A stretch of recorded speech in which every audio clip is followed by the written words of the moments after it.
আজকের রেসিপি কুলের আচার।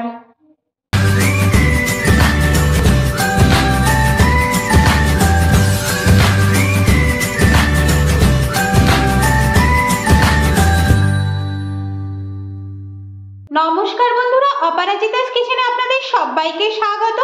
আশা করি আপনারা সবাই ভালো আছেন। আজ আমি কুলের আচার বানাবো। কিভাবে এই কুলের আচারটা আমি বানাবো তা দেখে নিই। কুলের আচার বানানোর জন্য আমি কিন্তু এখানে কতগুলো কুল নিয়ে নিয়েছি। এই কুলগুলোকে আমি দুদিন রৌদ্রে দিয়ে শুকিয়ে নিয়েছিলাম। আর এখন আমি এই কুলগুলোকে ঠান্ডা জলে ভালো করে ধুয়ে নিয়েছি, কারণ কুলের মধ্যে অনেক ধুলোবালি থাকে সেজন্য। এবার এই কুলের মধ্যে আমি গরম জল দিয়ে দেব কিছুটা, তাহলে এই গরম জলে ভালো করে কুলগুলো আরও সুন্দর করে ধোয়া হয়ে যাবে। এর মধ্যে যদি কোনো নোংরা বালি থেকে থাকে সেগুলো সব পরিষ্কার হয়ে যাবে। কুলগুলো ভালো করে ধুয়ে নেওয়া হয়ে গেছে। এবার এই কুলগুলো আমি তুলে নেব জল থেকে।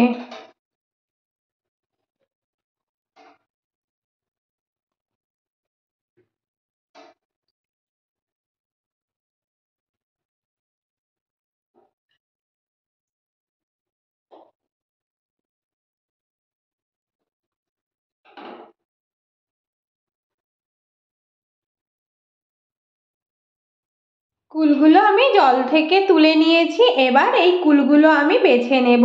কুলগুলোর বোটাগুলো ছাড়িয়ে ছাড়িয়ে দেখে নেব কুলের মধ্যে কোনো পোকা আছে কিনা। আর একটু করে আমি মাঝখান থেকে ফাটিয়ে দেব, কারণ এর মধ্যে মশলাগুলোও সুন্দরভাবে ঢুকে যাবে। তাহলে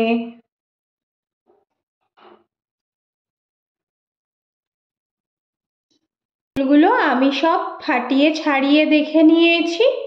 এবার আচার বানানোর জন্য আমি একটা মশলা বানিয়ে নেব।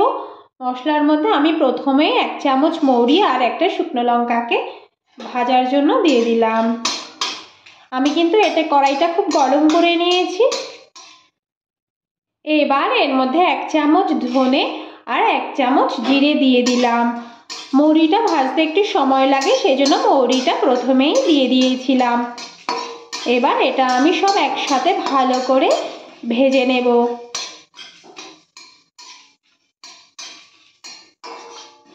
মশলাটা আমার ভেজে নেওয়া হয়ে গেছে। আমি কিন্তু বেশি ভাজবো না, মাঝামাঝি ভেজে নেব, গুঁড়ো করা যায় এমনভাবে। এবার আমি এটা নামিয়ে নেব।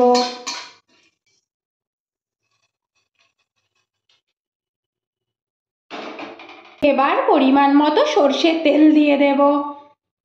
আমি কিন্তু আচারটা সর্ষের তেলেই বানাবো, আর সর্ষের তেলে আচার বানালে অনেক দিন ভালো থাকে।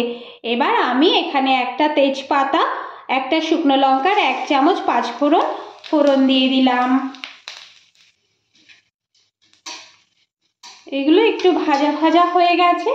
এবার এর মধ্যে আমি কুলগুলো দিয়ে দিলাম।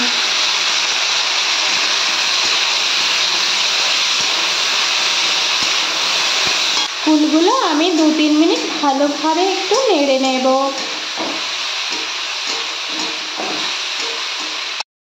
এবার এর মধ্যে আমি 1/2 চামচ লবণ দেব। লবণটা দিলে কুল থেকে একটু জল ছেড়ে দেবে।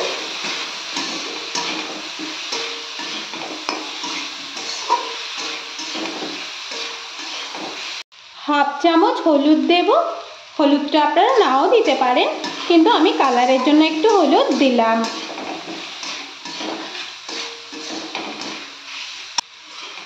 গ্যাসের ফ্লেম মিডিয়াম টু হাইতে রেখে আমি কুলগুলো 4-5 মিনিট ভালোভাবে ভেজে নেব।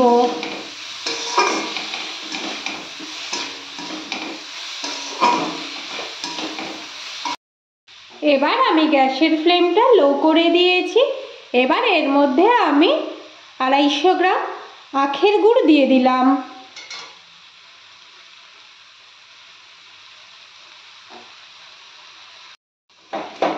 এবার আমি এটা ভালো করে নেড়ে নেব। গ্যাসের ফ্লেম আমি মিডিয়ামে রেখেছি।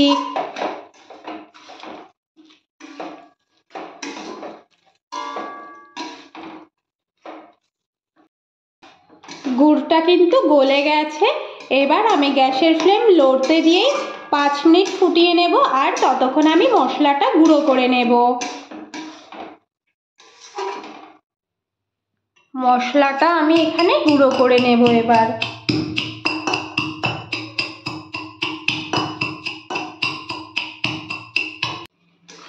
এবার গ্যাসের ফ্লেম মিডিয়ামে রেখে আমি কন্টিনিউ এটা নাড়তে থাকবো যতক্ষণ পর্যন্ত গ্রেভিটা ঘন না হয়ে আসছে ততক্ষণ পর্যন্ত। গ্রেভিটা আমার ঘন হয়ে এসেছে। এবার এর মধ্যে আমি ভেজে রাখা মশলাগুলো দিয়ে দেব।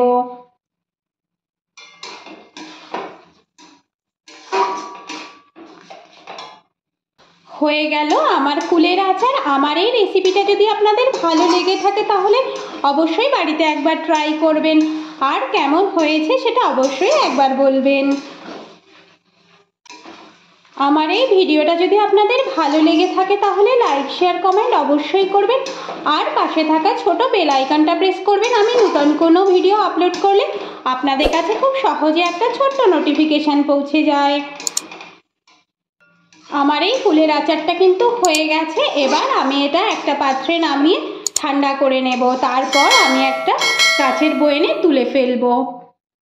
হয়ে গেল আমার কুলের আচার। এটা ঠান্ডা হলে আমি বয়ামে তুলে নেব। আজ এ পর্যন্তই, দেখা হবে পরবর্তী নতুন ভিডিওতে। ভালো থাকবেন, সুস্থ থাকবেন, ধন্যবাদ।